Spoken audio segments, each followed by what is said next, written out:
అందరికీ నమస్తే అండి. ఆంధ్రప్రదేశ్లో బీజేపీ భవిష్యత్ ఏంటి? అసలు బీజేపీ పార్టీ ఎవరితో పొత్తులో ఉంటుంది అనేది ఈవెన్ బీజేపీ నాయకులకు కూడా తెలియదు.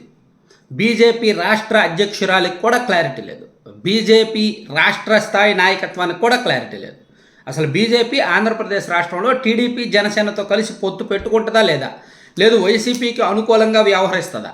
లేదు ఇద్దరికి రెండు కూటమిలకి సమాన దూరం పాటిస్తూ న్యూట్రల్గా ఉంటుందా? న్యూట్రల్గా ఉండటం అనేది కుదరదు. ఏదో ఒక కూటమి వైపు మొగ్గు చూపాల్సిందే, ఏదో ఒక పార్టీ వైపు మొగ్గు చూపాల్సిందే. టీడీపీ వైపు వెళ్తే కొన్ని సీట్ల నుంచి పోటీ చేయొచ్చు, కొన్ని ఓట్లు రావచ్చు. వైసీపీ వైపు ఉంటే టీడీపీని జనసేనని దెబ్బతీయడానికి తప్ప ఇంక దేనికి పనికి రాకపోవచ్చు. ఆ విషయం బీజేపీ పెద్దలకు క్లారిటీ ఉంది. అయితే బీజేపీలో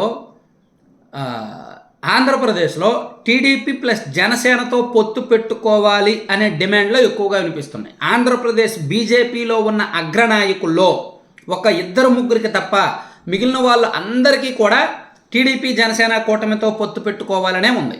సత్యకుమార్ గారు కానీ, సుజనా చౌదరి గారు కానీ, సీఎం రమేష్ గారు కానీ, అలాగే పురంధేశ్వర్ గారు కానీ, కామినేని శ్రీనివాస్ గారు కానీ, విష్ణుకుమార్ రాజు గారు కానీ, ఇలా ఎవరిని చూస్తున్నా, ఎవరిని టచ్ చేస్తున్నా ఆంధ్రప్రదేశ్లో వైసీపీని ఓడించాలి, టీడీపీ జనసేనతో కూటమిలో జాయిన్ అవ్వాలి, ఒక 4-5 ఎంపీ సీట్లు తీసుకోవాలి, ఒక 6 ఎమ్మెల్యే సీట్లు తీసుకోవాలి అనే ఆలోచనతోనే ఉన్నారు. కానీ బీజేపీ అగ్రనాయకత్వం మాత్రం ఇంకా ఎటూ తేల్చట్లేదన్నమాట. ఇప్పుడు వాళ్ళు యాంటీ వైసీపీగా ఉండాలని భావిస్తున్నప్పటికీ మళ్ళీ ఫ్యూచర్లో వైసీపీ గవర్నమెంట్ వస్తుందేమో అనే భయంతో ఉన్నారు.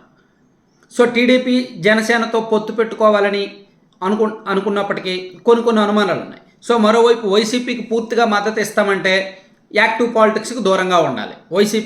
వైసీపీతో పొత్తులోకి వెళ్ళలేరు, డైరెక్ట్ పొత్తులోకి వెళ్ళలేరు.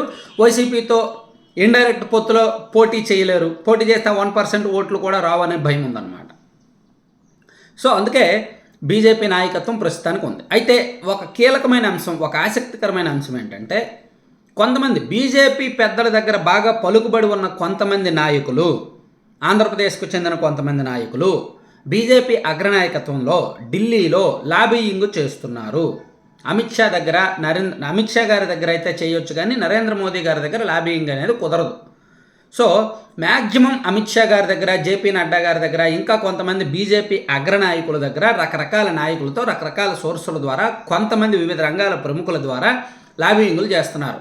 బీజేపీ ఆంధ్రప్రదేశ్లో టీడీపీ జనసేనతో పొత్తులో ఉండాలి, అలా ఉంటేనే బీజేపీకి మంచిది, కొన్ని సీట్లు వస్తాయి, కొన్ని ఎంపీ సీట్లు గెలుచుకోవచ్చు, ఆంధ్రప్రదేశ్లో రాజకీయ పరిస్థితులన్నీ వైసీపీకి వ్యతిరేకంగా ఉన్నాయి, టీడీపీకి జనసేనకి మనం సిస్టమ్ సపోర్ట్ ఇస్తే, ఫైనాన్షియల్ సపోర్ట్ ఇస్తే, కార్పొరేట్ సపోర్ట్ ఇస్తే కాస్త మనం అధికార కూటమిలోకి భాగస్వామి అయ్యే అవకాశం ఉంది, 2014 కంటే ఈసారి ఎక్కువ ఓట్లు వస్తాయి, ఎక్కువ సీట్లు వస్తాయి అని పెద్దలకు రకరకాల రిపోర్ట్లు ఇస్తున్నారు. అయితే పెద్దలు మాత్రం ఏమీ తేల్చుకోలేకపోతున్నారు.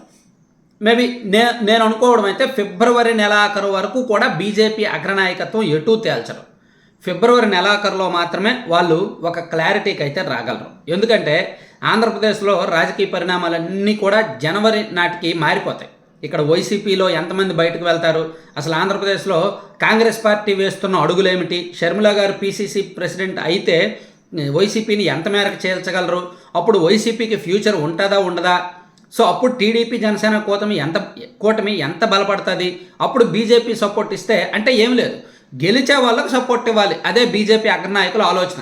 ఏ కూటమి గెలిచే అవకాశం ఉంటే వాళ్ళకు సపోర్ట్ ఇవ్వాలి. అలా ఇవ్వడం ద్వారా కొంచెం 4 ఎంపీ సీట్లు ఎక్కువ గెలుచుకొని కేంద్రంలో వాళ్ళ సపోర్ట్ తీసుకోవాలి.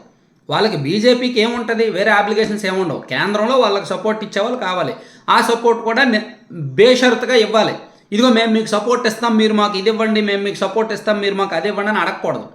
పూర్తిగా మెడలు వంచుకొని, తల వంచుకొని భజనలు చేస్తూ ఉండాలి. భక్తులు, వీర విధేయులు భక్తులు కావాలి. తల ఎదిరించి అడిగేవాళ్ళు బీజేపీకి వద్దు.